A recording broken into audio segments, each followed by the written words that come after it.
చిన్న స్టార్ట్ చేస్తాం sir astrology నేర్చుకోవడము. Very good. కాకపోతే మీరు చేసేది ఇది చాలా మంచిది సార్, ఎందుకంటే రేపు ఇలాంటి డేటా ఎక్కడ దొరకదు కదా సార్. అవును డేట్ టైమ్ ఆఫ్ బర్త్ నేర్చుకోవడం వాళ్ళకు అవును ఇది డేట్ చాలా టైం యూజ్ విత్ అవుతుంది సార్. ఈవెంట్స్ ఇది దొరకవు, బర్త్ డీటెయిల్స్ హైడ్ చేస్తారు, చార్ట్ చెప్పుకుంటూ వెళ్ళిపోతారు. ఆ, ఇది చాలా చాలా మంచి స్టెప్ తీసుకున్నారు సార్ మీరు ఆస్ట్రాలజీలో. Very good very good. చెప్పండి బర్త్ డీటెయిల్స్ చెప్పండి. 30 March 2001, okay time 12:25 AM sir. అంటే 0025 00:25 సార్. అంటే 27th అంటే నైట్ ఇది 28th మార్నింగా? 29th sir, 29th mid night అనుకుంటా. అది నాకు కూడా అంత ఐడియా లేదు సార్. రాసడం మాత్రము ఏ ఊర్లో 30 పుట్టారు? March 2000, Hyderabad sir. మీకు నక్షత్రం ఏమని చెప్పారు? రోహిణి నక్షత్రం సార్. మీకు ఏమని రాశారు బుక్ లో? బుక్ లో ఇది అది డాక్టర్ వాళ్ళు ఇచ్చిన స్లిప్ ఉంది సార్. ఇది 29th నైట్ మిడ్ నైట్ అన్నారా? 29th మిడ్ నైట్ అన్నారా? లేదు, 30 March at 12:25 AM అని రాశారు సార్ ఇక్కడ. 30 మార్చ్ అని రాశారా? 30 March 2001 at 12:25 AM అని రాశారు. అంటే వాళ్ళు డాక్టర్స్ రాస్తే ఇంగ్లీష్ డేటే ఫాలో అవుతారు కదా. Okay sir. అంటే 30 మార్చ్కి రోహిణి నక్షత్రమే వస్తుంది మీరు చెప్పినట్టుగా. అవును సార్, అదే సార్. Okay right. సో మీ వాళ్ళకి ఎవరికి గుర్తులేదా? లేదు సార్. మా అమ్మ ఏంటంటే మిడ్ నైట్ అర్ధరాత్రి పుట్టామని చెప్పింది సార్ మా అమ్మ. తెల్లారితే ఏ వారం అని చెప్పింది మదరు? శుక్రవారం తెల్లారితే అన్నారా లేదా శనివారం అన్నారా? శుక్రవారం అన్నారు సార్. ఓకే లేదు ఒక్క కొంచెం అండి. అంటే నేను 30 March సార్, అది ఏ డేట్ వచ్చిందంటే ఫ్రైడే రోజు పుట్టాను సార్ నేను. మీరు క్యాలెండర్ చూడకండి, మీ మదర్ ఏం చెప్పారు గుర్తున్నది చెప్పండి. క్యాలెండర్ చూస్తే నాకు కనబడుతుంది శుక్రవారం అని. ఫ్రైడే అన్నారు సార్. మదర్ అయితే ఫ్రైడే అన్నట్టు గుర్తుంది. ఫ్రైడేనా సార్? సరే అయితే. సో ధనుర్లగ్నం వచ్చింది, రోహిణి నక్షత్రం వచ్చింది. అవును sir. Okay wait. So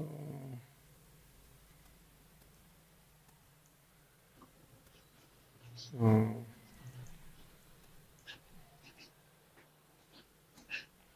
0021 or 22 తీసుకోవాలి. Okay sir.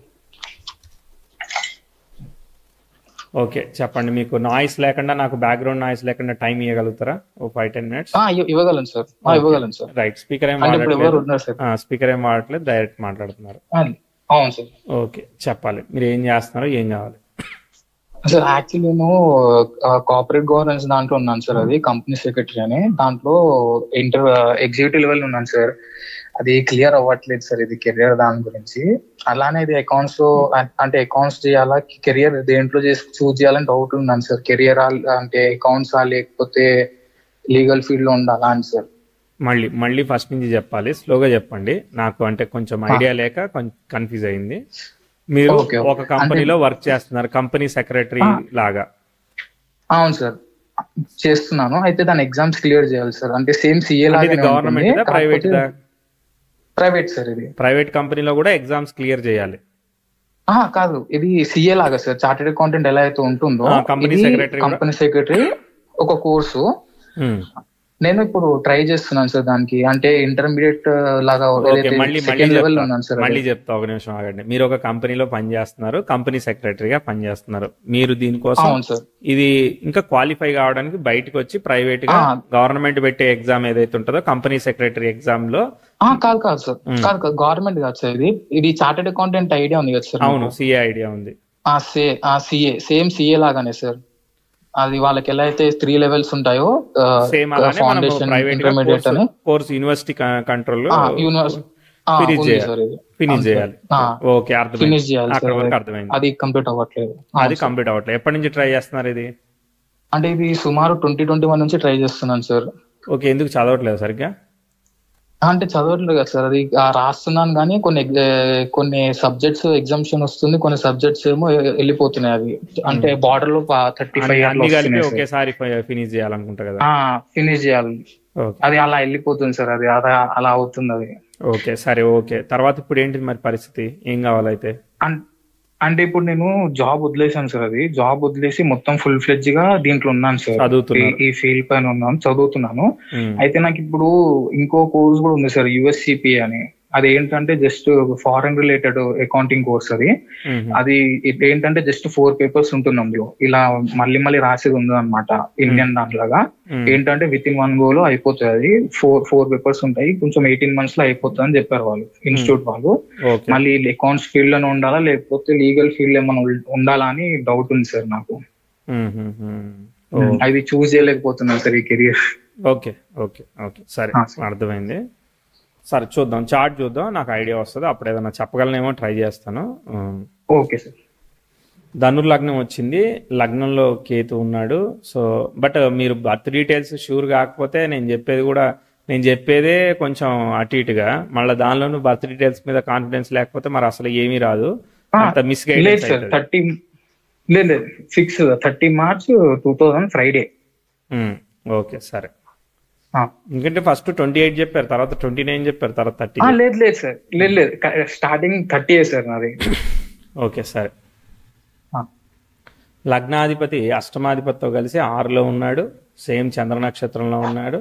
చంద్రుడే లీడ్ చేస్తున్నాడు, శనితో పాటు కలిసినాడు, అన్ని 6లో ఉన్నాయి. ఓకే. తర్వాత లగ్నం మీద కేతు శుక్రుడి నక్షత్రంలో ఉన్నాడు. ఓకే, అంటే చంద్రుడు following Shukra, Ketu is following శుక్ర. అంటే లగ్న షష్టాలు షష్టాధిపతిని ఫాలో అయితే, షష్టాధిపతి చతుర్థంలో ఉన్నాడు, చతుర్థాధిపతి షష్టంలో ఉన్నాడు. షష్టంలో ఉన్న అష్టమాధిపతి అంటే 4, 6 ఇట్లా ఆపరేట్ అవుతున్నాయి అనమాట. శని నక్షత్రంలో ఉన్నారు శుక్ర, అలానే రవులు. వాళ్ళు శని వచ్చేసేసి 6వ ఇంట్లో ఉన్నాడు. అంటే 4, 6, 11 ఇలా ఆపరేట్ అవుతున్నాయి అనమాట. 4 ఆపరేట్ అయ్యే వరకు ఏమవుతుందంటే ఒక్కోసారి ఏంటంటే మనం ఏదైతే పోరాటం చేస్తున్నామో ఆ పోరాటంలో మనకి ఈజీగా అవ్వదు అనమాట, కష్టపడాల్సి వస్తూ ఉంటుంది. తర్వాత నెక్స్ట్ బుధుడు ఇండివిజువల్ గా ఉన్నాడు, వెనక్కి ఉన్నాడు కాబట్టి ఏమి ఇబ్బంది ఏం లేదు. మంచి ఇంటెలిజెంట్. దశమాధిపతి తృతీయంలో ఉన్నాడు, మంచిదే. గురు నక్షత్రంలో ఉంటే గురువు 6వ ఇంట్లో ఉన్నాడు, చంద్రుడితో పాటు కలిసి ఉన్నాడు. ఓకే. సప్తమంలో రాహుకి వచ్చిన సమస్య ఏమీ లేదు, ప్రాబ్లం లేదు. శుక్రుడు డైరెక్ట్ అయిపోతాడు, ప్రాబ్లం లేదు. రాహుకేతులు ఏ గ్రహాన్ని డిస్టర్బ్ చేయట్లేదు. గ్రహాలన్నీ రవికి దగ్గరగా ఉన్నాయి, బాగుంది. కుజుడే వక్రించే అవకాశం ఉంటుంది. ఓకే, సో వక్రిస్తే అప్పుడు చూసుకుందాం. కుజ ఈజ్ ఫాలోయింగ్ ద బుధ నక్షత్ర. సో సప్తమ దశమాధిపతి నక్షత్రాన్ని కుజుడు 1000లో ఉండి పంచమాధిపతి ఆక్యుపై చేశాడు. అర్థమైంది. సో చార్ట్ అర్థమైంది, అంతే. ప్లానెట్స్ ఎక్కడ ఉన్నాయో అర్థమైంది. సో ఇప్పుడు బాగా స్పోర్టివ్ నేచర్ ఎక్కువగా ఉంటుంది మీలో, బాగా సాధించాలనే అంబిషియస్ నేచర్ బాగుంటుంది. అదొక పాయింట్ అంతే. ఇక మిగిలిన చార్ట్ రవిశనిలో పరివర్తన అయినప్పుడు రవి రిజల్ట్ శుక్రుడు ఇస్తాడు. శుక్రుడు ఎగ్జాల్ట్ అయ్యాడు కాబట్టి 9th లార్డ్ బాగున్నట్టు అనమాట. ఓకే. శని గురువు రిజల్ట్ ఇస్తాడు. గురువు 6లో ఉన్నాడు కాబట్టి బాగానే ఉన్నాడు, ఏమీ పర్వాలేదు, బాగుంది. చార్ట్ అయితే బాగుంది. కానీ ఇప్పుడు టైం ఎట్లా పోతుందో పట్టుకోవాలి. చెప్తా, 1-2 ఈవెంట్స్ కొంచెం చెప్తాను. 2001 కాబట్టి కొంచెం చిన్న ఏజే కానీ, బట్ కొన్ని ఈవెంట్స్ చెప్తాను. అవి మీకు గుర్తుంటే చెప్పండి. Okay sir. స్టార్టింగ్ నుంచి 10th హౌస్ బాగానే పోతుంది, కానీ 10th హౌస్కి 10th house opposition immediate aspect సరిగా జరగలేదు కానీ, బట్ ఓకే, కొంచెం మెల్లమెల్లగా డెవలప్ అవుతుంది. కొంచెం ప్రోగ్రెస్ చెప్తాను, మీ ఫ్యామిలీ ప్రోగ్రెస్. స్టార్టింగ్లో యావరేజ్గా ఉంటుంది, పెద్ద గొప్పగా చెప్పను, ఎందుకంటే శుక్రుడు సరిగా లేడు. శుక్రుడు కూడా డైరెక్ట్ అవడానికి టైం పడుతుంది. డైరెక్ట్ అయ్యాడు, అవ్వలేదు. కానీ ఉన్నదానిలో మాత్రం ఒక స్టెప్ తీసుకుంటా ఉంది చార్టు. 2011-12లో ఒక చిన్న ఇంప్రూవ్మెంట్ ఇచ్చింది. శుక్రుడు డైరెక్ట్ అయితే కానీ చార్ట్ సెట్ అవ్వదు, గుర్తుపెట్టుకోండి. ఓకే, ఫస్ట్ పాయింట్ అయితే మాత్రం 2012లో గురుభుక్తి జరుగుతోంది. గురువు చంద్ర నక్షత్రంలో ఉండి చంద్రుడు ఎగ్జాల్ట్ అయ్యాడు కాబట్టి ఉన్నదానిలో కొంత ఇంప్రూవ్మెంట్ ఇస్తుంది. కానీ బాగా మదర్కి కొంచెం సెన్సిటివ్ హెల్త్ అట్లా చెప్తాను అనమాట. మదర్కి దూరంగా ఉండడం, మదర్ సెన్సిటివ్ హెల్త్. అవునా? ఆ టైంలో మా అమ్మకు కొంచెం హెల్త్ బాగాలేకుండే సార్, అంటే థైరాయిడ్, స్కిన్ ఇష్యూస్ అవన్నీ వచ్చేసాయి అమ్మకి ఆ టైంలో. ఇక్కడ 12లో కొంచెం ఉన్నదానిలో కొంచెం ట్రీట్మెంట్ కానీ ప్రోగ్రెస్ కానీ అట్లా కొంచెం బెటర్గా చెప్తాను. 12-13 చదువు కానీ కొంచెం ముందుకు వెళ్ళింది అని చెప్తా. పని చేసిందా, పని చేయలేదా? పని చేసింది సార్ ఆ టైంలో. Okay, very good. దాని తర్వాత మళ్ళీ అవకాశం వస్తే చూద్దాం. అప్పటిదాకా సెల్ఫ్ ఎఫర్ట్. ఈ శుక్రుడు డైరెక్ట్ అయ్యే వరకు మనం ఈ ప్రోగ్రెస్ చెప్పలేం.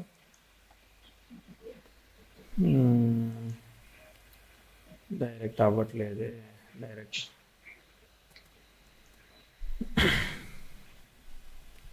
బుధుడు 10th house అపోజిషన్ వచ్చాడని అంటే ఫెయిల్ చేస్తాడు మనం.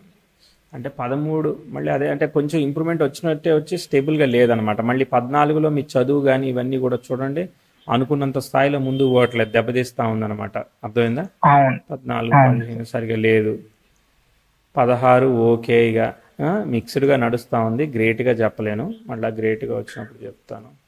అంటే 16th లో 2016లో యాక్చువల్ నేను ఫెయిల్ అవుతాను అనుకున్నాను సార్. 10th క్లాస్ అప్పుడు రాసాను నేను. 16, 17లో 17th బ్యాచ్ నాది. 17లో ఎగ్జామ్ రాసా 2017లో. అయితే యాక్చువల్ ఆ టైంలో ఒక సబ్జెక్ట్ రాకు, మ్యాథమెటిక్స్ కొంచెం వీక్ ఉండే అనమాట. అది సర్ప్రైజింగ్ గా పాస్ అయిపోయాను సార్. అది అంటే జస్ట్ బార్డర్ లో 5 పాయింట్స్ అట్లా వచ్చాయి. అది చాలా సర్ప్రైజింగ్ చేంజర్ అని చెప్పను, లైఫ్ చేంజర్లే టార్గెట్. సో చిన్న చిన్న కాబట్టి అవన్నీ కామనేలే. తర్వాత నెక్స్ట్ ప్రోగ్రెసివ్ 10,000 ఏమీ లేదు, సెల్ఫ్ ఎఫర్ట్తో పోతా ఉంది చార్ట్. ఏముందని అడిగి చెప్తే మామూలుగా పోతా ఉంది అని చెప్పాల్సి వస్తుంది. ఉన్నదానిలో మాత్రం మీకు రాహుల గురువు వచ్చినప్పుడు మళ్ళీ 2019 తర్వాత మీ చదువులో కొంత ఇంప్రూవ్మెంట్ అయ్యిందని చెప్తాను. అప్పటిదాకా నార్మల్. 19 నుంచి 22 మధ్యలో మీకు ప్రోగ్రెస్ ఆపర్చునిటీ కానీ ఏదైతే ఉంటుందో కొంత ప్రోగ్రెస్ ఇంప్రూవ్మెంట్ స్టెప్ తీసుకుంది అనమాట. కనిపించిందా? మళ్ళీ శనిభుక్తి వచ్చింది. శనిభుక్తి కూడా పర్వాలేదు, ఓకే. అంటే స్లోగా ముందుకు వెళ్తా ఉంది. అమ్మయ్య శుక్రుడు సెట్ అయిపోయాడు, ఇప్పటికి సెట్ అయ్యాడు. ఇప్పటిదాకా అసలు లిఫ్ట్ అవ్వలేదు. శని ఈజ్ ఫాలోయింగ్ గురువు కాబట్టి బాగానే ఉంది. ఆ 22, 23లో ఈ కొంచెం క్లమ్జీనెస్ అయింది, తర్వాత మళ్ళీ సెట్ అయి ముందు పోతా ఉంది. సెల్ఫ్ ఎఫర్ట్ నడుస్తూ ఉంది.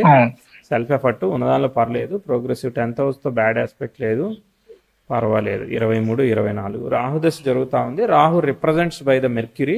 3లో ఉన్నాడు కాబట్టి పర్వాలేదు. అంటే ఉద్యోగపరంగా మంచి ఫలితాన్ని ఇవ్వాలి. అర్థమైందా? ఉద్యోగపరంగా మంచి ఫలితాన్ని ఇవ్వాలి. 24, 25 అంటే ఇక్కడ మీరు ఆ 22 అటెంప్ట్స్ చూడండి. మీకు చదువు దగ్గర దెబ్బ కొట్టింది 22 నుంచి 23 మధ్యలో దెబ్బ కొట్టింది. కనిపించిందా? అక్కడనే సార్. అప్పుడు యాక్చువల్లీ 2021లో ఫౌండేషన్ క్లియర్ అయింది సార్ నాది. అయితే 2020 నుంచి 22 నుంచి 23 వరకు రాస్తూనే ఉన్నాను సార్ నేను. అసలు ఎలా వస్తుందంటే ఒక్కొక్కసారి ఏమో సడన్ గా పాసింగ్ మార్క్స్ అన్నిట్లో పాస్ అవుతున్నా అగ్రీట్ వెళ్ళిపోతుంది. ఒకసారి 2 సబ్జెక్టులు చాలా బాగా వస్తున్నాయి, ఇంకో 2 సబ్జెక్టులు మొత్తం 25, 30 వస్తున్నాయి. ఇంకా నేను ఇది అవ్వట్లేదు ఎందుకులే, ఇంకా డిగ్రీ కూడా అయిపోయింది కదా, ఎందుకు ఇది గ్యాప్ ఇయర్ కవర్ చేసుకోవడానికి జాబ్ స్టార్ట్ చేశాను సార్ నేను 23 జనవరిలో. ముందుకెళ్ళి చెప్తాను ఒకసారి. Okay. Progressive 10th house, progressive 10th హౌస్తో బ్యాడ్ ఆస్పెక్ట్ లేదు. ప్రోగ్రెషన్స్ ఏమీ బ్యాడ్గా లేదు, ఓకేనా. ప్రోగ్రెసివ్ సన్ మెర్క్యూరీ కూడా బాగానే వెళ్తున్నారు, అసెండెంట్కి ట్రైన్ అవుతున్నారు. 24, 25లో శని భుక్తి జరుగుతుంది. శని గురు ఫలితాన్ని ఇస్తున్నాడు. శని తర్వాత ఏమొస్తుంది? బుధ భుక్తి వస్తుంది.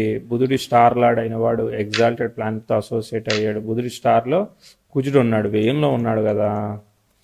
Okay, right. బుధ భుక్తి వస్తూ ఉన్నది. Progressive 10th house, progressive 10th హౌస్తో బ్యాడ్ ఆస్పెక్ట్ లేదు. Progressive sun. ఇగో ఇప్పటిదాకా చదివింది ఒక లెక్క, ఇప్పుడు చదివేది ఒక లెక్క. అర్థమైందా? సో కాబట్టి మనం ఆ లెక్క మీదనే ఇప్పుడు చదవాలి, అది మ్యాటర్. ఓకే. ఎందుకనంటే Rohini is some times connected to the accounts అనమాట. బుధ భుక్తి వస్తుంది. బుధుడి స్టార్ ని కుజుడు ఆక్యుపై చేసి వ్యయంలో ఉన్నాడు, ఓకేనా, 12 డిసెంబర్ నుంచి. కాబట్టి ఇప్పుడు ప్రోగ్రెసివ్ సన్ను మెర్క్యూరీ నెటల్ అసెండెంట్కి ట్రైన్ అయ్యారు. సో ఈ ఇయర్లో ఏదైతే చదువుతామో అవి ప్రోగ్రెస్ అవుతాయి. అవి పాత క్లియర్ అవుతాయా, కొత్త చదువుతాయా, అవన్నీ మీ డెసిషన్, ఓకేనా. అకౌంట్స్ రిలేటెడ్గా అవకాశం అయితే కనిపిస్తూ ఉంది నాకు, ఓకే. అకౌంట్స్ రిలేటెడ్గా అవకాశం కనిపిస్తూ ఉంది. రవి శని బుధ కాంబినేషన్స్ కూడా ఒకసారి అకౌంట్స్ని ఇస్తాయి. శని ఈజ్ ఆస్పెక్టింగ్ బుధ కదా, అది కూడా అకౌంట్సే అనమాట, okay. Shani Chandra is sometimes accounts అనమాట. ఎక్కువగా నాకు తెలిసి రోహిణి ఈజ్ కనెక్టెడ్ టు వైశ్య నక్షత్ర, so that is connected to accounts sometimes, okay. అట్లా పనిచేస్తూ ఉంటాయి ఒకసారి. ధనాధిపతి ఈజ్ కనెక్టెడ్ టు లగ్నాధిపతి, అష్టమాధిపతితో, ఓకే. తర్వాత వ్యయాధిపతి ఈజ్ కనెక్టెడ్ టు ధనాధిపతి, ఓకే, అష్టమాధిపతితో. సో ఇవన్నీ కూడా అకౌంట్స్, ప్రాబ్లమ్ సాల్వింగ్ ఇట్లాంటివి చెప్తుంది. కంపెనీ సెక్రటరీ అయితే మీరు ఏం చేయాలి? కంపెనీ సెక్రటరీ అయితే నార్మల్ సార్, లీగల్ ఉంటుంది, మొత్తం లీగల్ సార్. కంపెనీ లీగల్ అయితే లీగల్ కి మార్స్ రాహు స్ట్రాంగ్ గా ఉండాలి. మార్స్ రాహుని అష్టమ దృష్టితో చూస్తున్నాడు వేయంలో ఉండి, దాన్ని నేను స్ట్రాంగ్ అని ఏమీ చెప్పను అనమాట. ఓకే, లీగల్ కన్నా అకౌంట్స్ బెటర్ గా అనిపిస్తా ఉంది నాకు, అర్థమైందా? ఆ మార్స్ ఎక్స్పెక్టెడ్ గా మీకు ఫేవరబుల్ గా ఉండాలి కదా, సో కాబట్టి అది పూర్తి స్థాయిలో ఫేవర్ చెప్పను. ఓకే ఓకే, దాని తర్వాత 10th హౌస్తో వచ్చిన ఇబ్బంది ఏమీ లేదు. స్లోగా పోతా ఉంది చార్టు. కేతు నక్షత్రం, మార్స్ రెట్రో అయినా ప్రాబ్లం కాదులే, కేతు లగ్నం మీద ఉన్నాడు కాబట్టి ప్రోగ్రెసివ్ 10th హౌస్ బాగానే పోతా ఉంది. నాకు తెలిసి చార్ట్ చాలా కాలం బాగా పోతుంది. Progressive 10th house, progressive Venus, yes Venus 10th house opposition వచ్చినా కూడా కాపాడుతుంది మీకు. వీనస్ 10th హౌస్ అపోజిషన్ రావడానికి కూడా చాలా టైం పడుతుంది. Okay okay sir. మీకు చార్ట్ కష్టమైన టైం ఎప్పుడు వస్తుందంటే 43, 44 అంటే గురువులో శుక్రుడు భుక్తి వచ్చినప్పుడు, లగ్న షష్టాధిపతుల దశాభుక్తులు, ఇది కాంప్లికేటెడ్ టైం అనమాట. ఇక్కడ వరకు కూడా చార్ట్ లో కాంప్లికేషన్ చెప్పనవసరం లేదు, ఎందుకంటే అప్పుడు కూడా ప్రోగ్రెసివ్ మెర్క్యూరీ 10th హౌస్ కు ట్రైన్ ఇస్తున్నాడు, ఇది కొంచెం కాపాడుతుంది. కానీ ప్రోగ్రెసివ్ 10th హౌస్, ఆ శుక్రభుక్తి ఏదైనా కానీ ఒక పార్ట్ పోతుంది. 6th and 11th లాడు కదా, సో కాబట్టి ఒక పార్ట్ పోతుంది. ఓకే, పోయిన తర్వాత మళ్ళీ సెల్ఫ్ ఎఫర్ట్ తీసుకుంటుంది. కుజుడు కూడా వక్రించాడు, ప్రోగ్రెసివ్ 10th హౌస్తో ఇష్యూ లేదు. ఎస్ ఓకే, ఈ chart slow and steady and win the race, పెద్ద స్పైక్స్ ఏమి ఉండవు, అలా ఫ్లాట్ గా మూవ్ అవుతుంది చార్ట్, అర్థమైందా? ఫ్లాట్ గా మూవ్ అయ్యి 44లో పడుతుంది. పడిన తర్వాత మళ్ళీ సెల్ఫ్ ఎఫర్ట్ చేస్తూ వెళ్ళడమే, అంతే, అర్థమైందా? అంటే ఇప్పుడు నేను 20 ఏళ్ళు పని చేశాను, ఒకే లెవెల్లో అలా వెళ్ళాను, నాకేమీ ప్రాబ్లం లేదు. ఆఫీస్కి వెళ్ళాను, ఇంటికి వచ్చాను, ఆఫీస్కి వెళ్ళాను, ఇంటికి వచ్చాను, 2 సీన్లలో తెల్లారిపోద్ది కదా. సో సినిమాలో అట్లా జరుగుద్ది అనమాట, ఇప్పుడు రొటీన్ అనమాట. సో కాబట్టి ఇప్పుడు ఏదైతే డిసైడ్ చేసుకుంటారో దాని మీద మీ లైఫ్ టర్న్ అయిపోద్ది. ప్రోగ్రెసివ్ సన్ అసెండెంట్ కి ట్రైన్ ఇచ్చాడు, నేను ఏంటంటే అకౌంట్స్ ఎక్కువ రికమెండ్ చేశాను. ఫైనాన్స్ లగ్నాధిపతి ధనాధిపతితో కలిసి ఉన్నాడు, అది అకౌంట్స్ ని ఎక్కువగా సూచించే అవకాశం కనిపించింది, నాకైతే అనిపించింది. దశాంశ చూద్దాం, దశాంశ ఏం చెప్తుందా? దశాంశ లగ్నం కుంభలగ్నము, ధనస్థానంలో దశమాధిపతి ఉన్నాడు. తర్వాత ధనాధిపతి పంచమంలో ఉండి దశమాన్ని చూస్తున్నాడు, బుధుడిని ఆస్పెక్ట్ చేస్తున్నాడు. రవి, శుక్ర, చంద్ర, అకౌంట్స్ కూడా అక్కడ కూడా అకౌంట్సే, ద్వితీయం ధనస్థానం, ఫినాన్స్ అనమాట, ఫినాన్స్ సంబంధించింది. ఈ రోజు బుధ నక్షత్రం తెలుసా, ఈ రోజు కూడా బుధ నక్షత్రం. సో వృచ్చికంలో బుధ నక్షత్రం కూడా అకౌంట్సే చెప్తుంది అనమాట. సో బ్యాంకింగ్ లో ఉంటారు, రకరకాలుగా పనిచేస్తారు. సో ఫినాన్స్ మీరు అన్నట్టుగా అది లాగట్లేదు, ముందుకు వెళ్ళట్లేదు, కాబట్టి మీరు ఇది ఎందుకు ట్రై చేయొచ్చు, ఇది ఒక 1 year అట్లా ట్రై చేసుకుని ఇక్కడే మీరు గట్టిగా ట్రై చేయాలి. సో ఆల్రెడీ స్టార్ట్ చేశారా మీ ప్రిపరేషన్? స్టార్ట్ చేశాను సార్, ఆల్రెడీ ఇప్పుడు స్టార్ట్ చేస్తాను, అంటే కంపెనీ సెక్రటరీ స్టార్ట్ చేశాను నేను. ఇది ఇందాక మీకు చెప్పాను కదా సార్, USCP అని, అది స్టార్ట్ చేయాలనుకుంటున్నాను. అదే నాకు క్యూరియస్ ఉంది. లేదు సార్, స్టార్ట్ చేయలేదు సార్, అది స్టార్ట్ చేయాలంటే అది స్టార్ట్ చేయండి. అది వర్కౌట్ అయితే అకౌంట్స్ మీద వెళ్ళిపోవచ్చు కదా. అవును సార్. ఓకే, అంతే కంక్లూషన్. ఇంకా ఎట్లా అనిపించింది? అది బాగుంది సార్. ఇంకోటి అది జూపిటర్ మహాదశ బాగుంటుంది సార్, ఎందుకంటే అది 6th లో ఉంది కదా సార్ ప్లానెట్. అక్కడ ఉభయ కేంద్రాధిపతి అయిన శుభుడికి శుభత్వం పోతుంది, ఆయన ఎగ్జాల్టెడ్ మూన్ స్టార్ లో ఉన్నాడు, అదేమి దోషం లేదు, బాగుంటుంది. జూపిటర్ స్టార్ ని ఆక్యుపై చేసే ప్లానెట్ తృతీయంలో ఉన్నది, పర్వాలేదు. అదే చెప్తున్నా, సెల్ఫ్ ఎఫర్ట్ తో పోతుంది గురుదశ, భయపడాల్సిన అవసరం లేదు. Okay sir. ఇది మీకు ఇందాక చెప్పాను కదా సార్, USCP అని, యాక్చువల్లీ అది ఫారెన్ లో వెళ్ళాలి సార్, అది ఇండియాలో చేసుకోవచ్చు, కాకపోతే మోస్ట్లీ ఫారెన్ తో డీలింగ్ ఎక్కువ ఉంటుంది సార్ మాకు. నాకు తెలిసినంత వరకు మోస్ట్లీ క్లయింట్స్ ఉండొచ్చేమో కదా, ఫారెన్ క్లయింట్స్ ఉంటారు. ఫారెన్ నేను అనుకోవట్లేదు, ఫారెన్ క్లయింట్స్ ఉండేదానికి అవకాశం ఇస్తుంది. Okay sir. ఇప్పుడు ఇక్కడ కన్సల్టెన్సీ కంపెనీస్ ఫారెన్ క్లయింట్స్ తో వర్క్ చేస్తుంటాయి కదా, అట్లా ఏదన్నా అవ్వచ్చు. ఓకే సార్, సరేనా? ఆల్ ది బెస్ట్ అండి. నమస్తే సార్. Thank you sir.